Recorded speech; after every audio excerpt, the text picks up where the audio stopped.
This says round these numbers to the nearest 1, otherwise written as round the nearest whole, or the ones place to the nearest whole. So the first number is 5 7/10. Well, we know that 5 7/10 comes between 5 and 6, because if we kept going up from here, the next whole number we would reach is 6. So between 5 and 6. We know in rounding, if it's 5 or more, we go up. If it's 4 or less, we let it rest. 7 is 5 or more. 7 is more than 5. So we go up.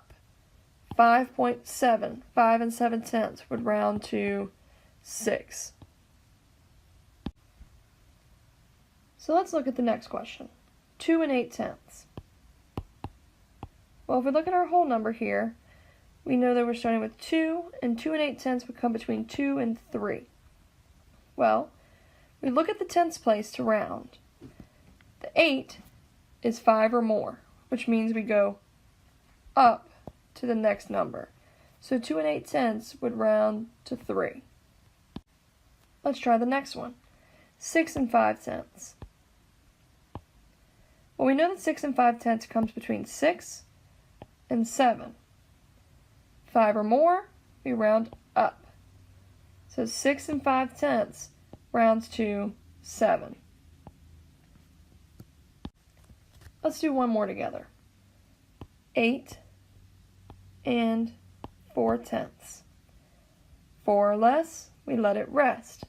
8 4/10 comes between 8 and 9. This is a 4 in the tens place, so we're going to let the 8 rest. 8 4/10 is going to let it rest at 8 holes. 8 4/10 rounds to 8 holes. Answer 5 and 6 on your own on a sheet of paper.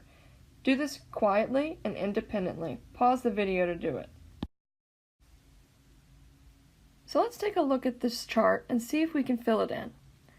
In this first row, we have 2 plus 4/10 plus 7/100 plus 5/1000. How would we write that in standard form? This box says standard. Well, we would have 2 and a 4 in the tenths place, a 7 in the hundredths place, and a 5 in the thousandths place. So we read this number as 2 and 475 thousandths. That would be written as 2 and 475 thousandths. In a base 10 model, we would have 2 big cubes made up of 10 flats. Then we would have 4 flats,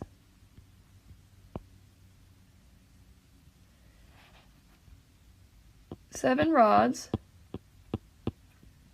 and 5 units. See if you can figure out this next row by yourself. Write it on your sheet of paper, pause the video, and do it independently. Let's take a look at this.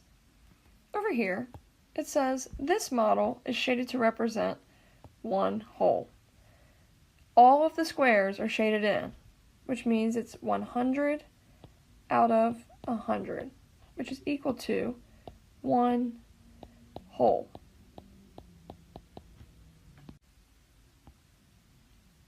Then it says Model 1 is shaded to represent a decimal. This says Model 1, so this here is Model 1. Number 1 says, name the decimal shaded in Model 1. Well, we have 1, 2, 3, 4, 5, 6, 7, 8, 9, 10, 11, 12, 13, 14, 15, 16, 17, 18, 19, 20, 21, 22, 23, 24, 25. 25 out of 100, which would be the same as 25 hundredths. So number 1 is 25 hundredths. 2. Which fraction is equivalent to the decimal shaded in Model 1? Well, this is tough. None of these fractions say 25. How do I figure this out? Well, we can think about this in terms of money. We use decimals a lot when we're talking about money. So if I had $1,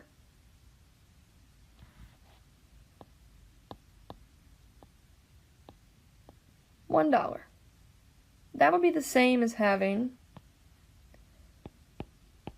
100 pennies, or 10 dimes, or 4 quarters.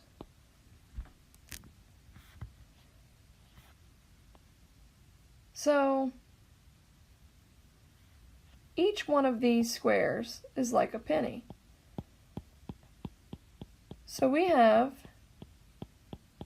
25 cents out of the 100, which makes up $1, or the whole. Well, 25 pennies is the same as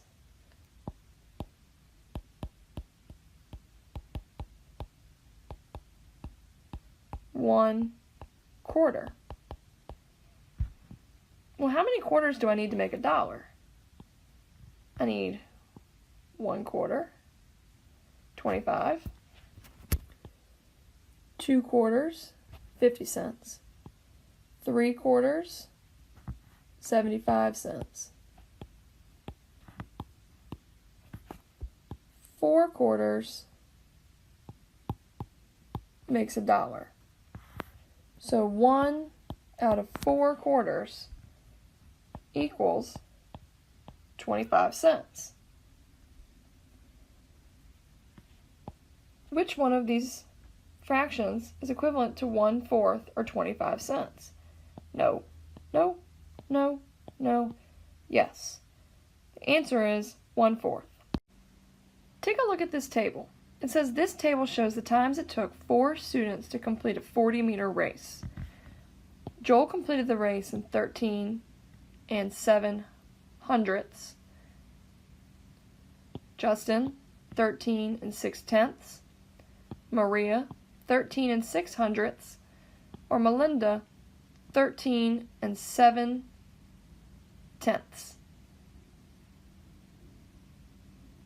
It says which statement about these times is true? Well, we can see that all of these answers are comparing something to another. So the first one says 13 7/10 is greater than 13 7/100. Well, I know that the 7/10 represents 7 rods, because it is in the tenths place. And I know that 7/100 represents 7 little units.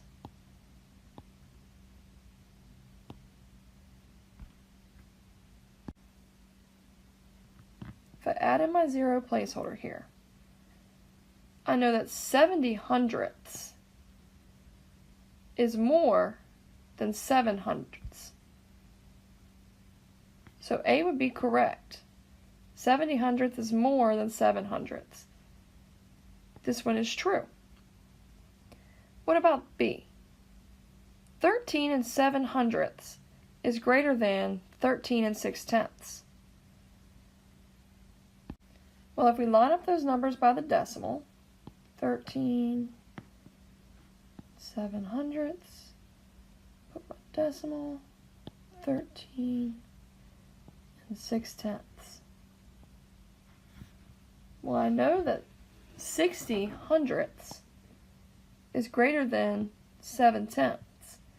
So that means that this sign should actually go that way. So the answer cannot be B. C, 13 and 6/10 versus 13 and 7/10. If I line them up by the decimal, I know that 7 is bigger than 6. So this sign should go this way. The answer cannot be C. 13 and 6/10 is greater than 13 and 7/10. I'm sorry, I misread those numbers. 13 and 6/100 is greater than 13 and 7/100. Line them up by the decimal. Well, 7 is bigger than 6. Same. This number is bigger. So this sign should be pointing that way. The answer cannot be D. The answer is A.